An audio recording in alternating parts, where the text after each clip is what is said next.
মানে অনেক ব্যাপকভাবে হচ্ছে এবং রাসূল ইসলামের উপর পর্যন্ত জাদু হয়েছে। জাদু অনেক সত্য একটা বিষয়। লাবিদ বিন আসাম আল্লাহর হাবিব সাল্লাল্লাহু আলাইহি ওয়াসাল্লামের উপর জাদু করেছিলেন এবং কি আল্লাহর হাবিব সাল্লাল্লাহু আলাইহি ওয়াসাল্লাম জাদুর প্রভাবে এতটা রোগাক্রান্ত হয়ে থাকতেন, প্রায় সময় আল্লাহর হাবিব সাল্লাল্লাহু আলাইহি ওয়াসাল্লাম বিছানায় পড়ে থাকতেন অসুখ হয়ে। আবার আল্লাহর হাবিব সাল্লাল্লাহু আলাইহি ওয়াসাল্লাম নামাজের যখন সূরা পড়তে দাঁড়াতেন অনেক সময় সূরা ভুলে যেতেন, প্রায় সময় এক একটা জিনিস আল্লাহর হাবিব সাল্লাল্লাহু আলাইহি ওয়াসাল্লাম ভুলে যেতেন।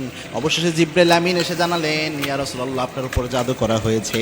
লাবিদ বিন আসাম তার উপর জাদু করেছিলেন। সুতরাং জাদু একটা সত্য বিষয়, আমাদের উপরে যে কেউ করে ফেলতে পারে।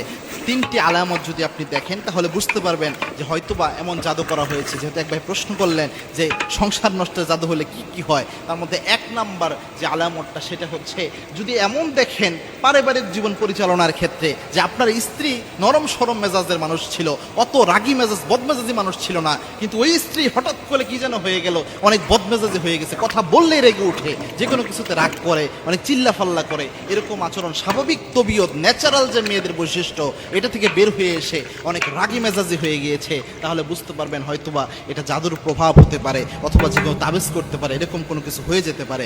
দুই নাম্বার, যদি কোনো স্ত্রীর মধ্যে এটা লক্ষ্য করেন যে ওই স্ত্রী আমলে নামাজে বা যে কোনো আমলে কোনো আগ্রহ পাচ্ছে না অথবা স্বাদ পাচ্ছে না কোনো কিছুতে, এরকম যদি হয় যে নামাজ পড়তেছে, নামাজ পড়ার ক্ষেত্রে উদাসীনতা তার মধ্যে কাজ করে, অনেক সময় নামাজ কাজা করে ফেলতেছে, অনেক সময় নামাজ যে পড়ে সে বলতেছে নামাজে কোনো স্বাদ নাই, অথবা কোনো মা বোনও যদি আপনি অনুভব করেন এই জিনিসগুলো আপনার মধ্যে রয়েছে, তাহলে বুঝতে পারবেন যে হতে পারে এটা একটা জাদুর প্রভাব। কারণ আলেমরা প্রেসক্রাইব করেন এটা জাদু হলে এই আলামতগুলো প্রকাশ পায়। তিন নাম্বার হচ্ছে যে যদি শরীরের মধ্যে অযথা কোনো ব্যথা দেখা দেয়, অর্থাৎ কোনো রোগ ব্যাধি নেয়, আপনি চিকিৎসা করাচ্ছেন কোনো রোগ ব্যাধি বের হয় না, কিন্তু মাথা ব্যথা, শরীর ব্যথা প্রায় সময় এটা দেখা দিচ্ছে, কিন্তু আপনি খুঁজে পাচ্ছেন না যে এরকম কোনো কিছু দেখা দিচ্ছে, তাহলে বুঝতে পারবেন যে আপনার উপরে জাদু হতে পারে। এবং জাদু হলে অনেক মেয়েরা এমন হয় যে স্বামীকে সহ্যই করতে পারে না, স্বামীকে দেখলে মনে হয় যে দম দেখতেছে, এরকমভাবে ট্রিট করে। এরকম আচরণ যদি কোনো মেয়ের মধ্যে দেখেন তাহলে বুঝতে পারবেন জাদু করা হতে পারে। সেক্ষেত্রে কয়েকটা আমল রয়েছে, বিশেষ করে আয়াতুল কুরসির আমল তো